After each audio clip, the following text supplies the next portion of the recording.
Hello guys, പുതിയൊരു വീഡിയോയിലേക്ക് എല്ലാവർക്കും സ്വാഗതം. UK ഇമിഗ്രേഷന്റെ വിസയുടെ വിഷയത്തിൽ ചില അപ്ഡേറ്റുകളൊക്കെ വന്നിട്ടുണ്ട്. അതറിയിക്കാൻ വേണ്ടിയിട്ടാണ് ഈ വീഡിയോ ഇവിടെ ചെയ്യുന്നത്. നമുക്കറിയാം, കഴിഞ്ഞ വർഷവും അതിന് മുന്നുള്ള വർഷക്കാലവും നമ്മളെല്ലാവരെയും BRPയിൽ നിന്ന് വിസയിലേക്ക് ഗവൺമെൻറ് ഇൻട്രൊഡ്യൂസ് ചെയ്തു. നമ്മളാരുടെയും BRP റിന്യൂ ചെയ്ത് കിട്ടിയിട്ടില്ല. ഇപ്പോൾ എല്ലാവരും വിസയാണ് ഉപയോഗിക്കുന്നത്. നമുക്കറിയാം, നമ്മൾ യാത്ര ചെയ്യുമ്പോൾ നമ്മളൊരു ഷെയർ കോഡ് എടുത്ത് അതാണ് കാണിക്കുന്നത്. റൈറ്റ് ടു ലീവ് എന്ന് പറഞ്ഞ് തപ്പുമ്പോഴാണത് കിട്ടുന്നത്. ഇപ്പോൾ right to leave, right to work, right to rent എന്നൊക്കെ പറയുമ്പോൾ എല്ലായിടത്തും നമുക്ക് ഷെയർ കോഡിൻ്റെ പരിപാടികളാണ് അല്ലേ. എന്നാൽ ഇനിയുള്ള ഏറ്റവും പുതിയ അപ്ഡേറ്റ് എന്താണെന്ന് വെച്ച് കഴിഞ്ഞാൽ, വിസിറ്റിംഗ് വിസയിലും വിസ വരികയാണ് എന്നതാണ് പുതിയ വാർത്ത.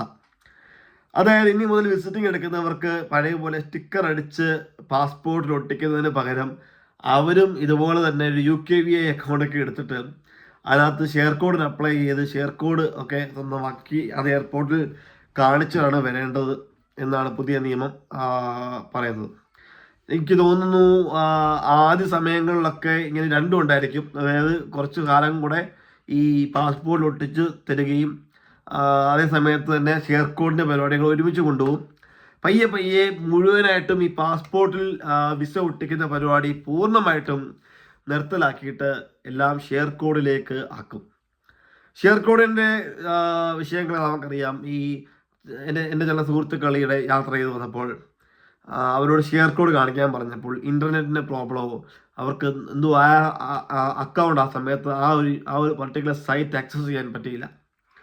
അപ്പോൾ അവരുടെ സമയം കുറേ പോയി അവിടെ നമ്മുടെ നാട്ടിലെ എയർപോർട്ടിൽ.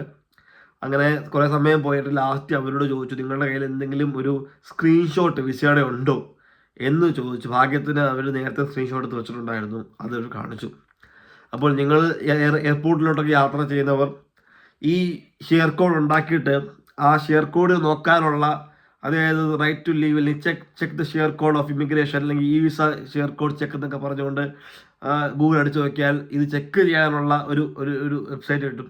അവിടെ ഈ ഷെയർ കോഡ് അടിച്ചു നോക്കിയാൽ ആ വിസ നമുക്കവിടെ പ്രത്യക്ഷം വരും. അപ്പോൾ എപ്പോഴും എയർപോർട്ടിലൊക്കെ യാത്ര ചെയ്യുന്നവരാണെങ്കിൽ അങ്ങനെ ഒരു വിസ ഒന്ന് എടുത്തിട്ട് അതിൻ്റെ ഒരു സ്ക്രീൻഷോട്ട് എടുത്ത് വെച്ചേക്കണം കയ്യിൽ, അല്ലെങ്കിൽ അതിൻ്റെ ഒരു സ്ക്രീൻഷോട്ട് കൂടെ സേവ് ചെയ്ത് കൈ വെച്ചേക്കണം. ഏതെങ്കിലും കാരണവശാൽ ഈ എയർപോർട്ടിൽ ചെന്ന് ഇമിഗ്രേഷൻ്റെ ക്യൂവിൽ നിൽക്കുമ്പോൾ നിങ്ങളുടെ UKVI അക്കൗണ്ട് ആക്സസ് ചെയ്യാൻ പറ്റിയില്ലെങ്കിൽ, അല്ലെങ്കിൽ ഈ പറയുന്ന ഷെയർ കോഡ് നിങ്ങൾക്ക് ജനറേറ്റ് ആ സമയത്ത് കഴിഞ്ഞില്ല എങ്കിൽ അത് വലിയൊരു ബുദ്ധിമുട്ടായിട്ട് നിങ്ങൾ യാത്രാ സമയത്ത് ഉണ്ടാകും. അതുകൊണ്ട് എല്ലാവരും ഈ ഒരു പർട്ടിക്കുലർ കാര്യം ശ്രദ്ധിക്കണമെന്ന് ഓർമ്മപ്പെടുത്താനും ഈ ഒരു അപ്ഡേറ്റ് നിങ്ങളെ അറിയിക്കാൻ വേണ്ടി മാത്രമാണ് ഈ വീഡിയോ ചെയ്തത്. വീഡിയോ കണ്ടത് നന്ദി. ഇനിയുള്ള വീഡിയോകളൊക്കെ കാണുവാനായിട്ട് തുടർന്നും സബ്സ്ക്രൈബ്, ഷെയർ, ലൈക്കൊക്കെ ചെയ്യുക. Okay, so stay tune. By.